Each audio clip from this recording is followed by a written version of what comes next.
What's up, guys? It's your boy Hadake Uzi here today with a Ruiner Nergigante solo guide. Make sure you guys go ahead and click that subscribe button and that notification bell to know when I go live. Now, when you start the fight with Ruiner Nergigante, you want to make sure that you're aiming at his head first and foremost. That is the most important thing that I can tell you throughout this fight, and that's where you're going to get most of your damage in at. You want to stay slightly to the right side of his head, not directly in front of his head, but more towards his leg. Now, don't stand too close because he can and will claw you to death, and he does have a lot of quick attacks that he can close space quite quickly, and they will hit you hard.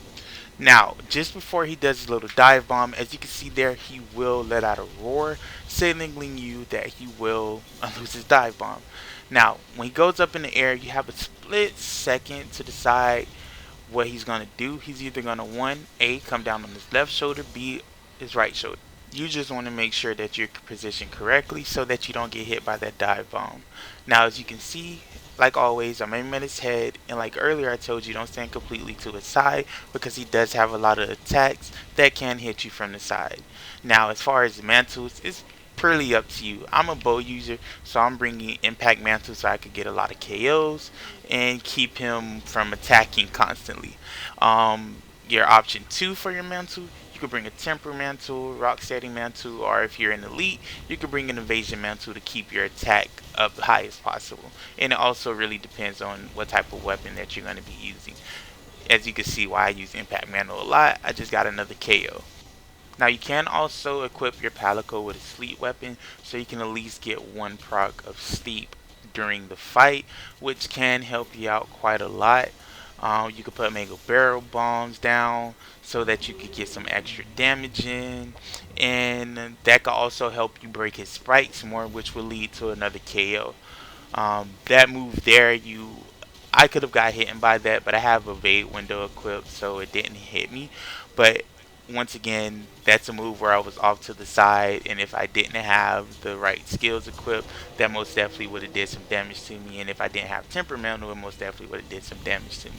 As you can see there, another dive bomb, and made sure I positioned myself on the opposite side of him so that I don't get hit by those spikes. Now, as far as essential skills that you can bring, I would recommend Tenderizer or Weakness Exploit, Critical Eye, and attack boost depending on if you're using a attack heavy weapon like great sword, hammer, or even long sword for that matter. Now, as far as protective skills, if you're not so advanced with the fight or you're a beginner, you could bring vitality, you could bring divine protection, you could bring vitality, divine protection.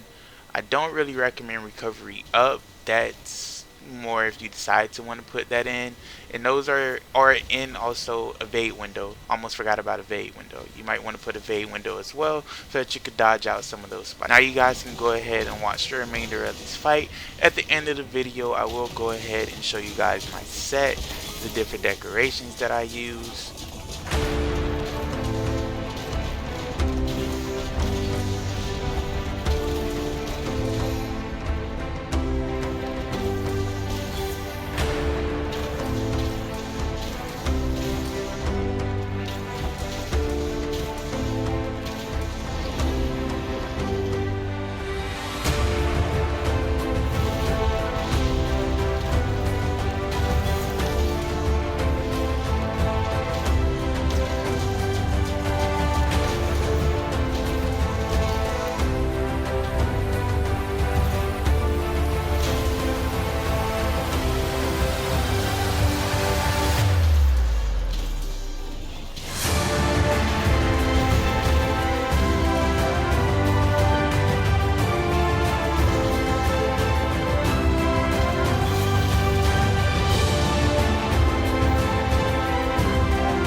Alright guys, here goes my set.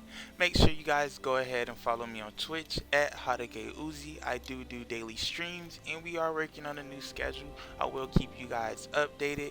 Also go ahead and follow me on Twitter at the same name, HotagateUzi.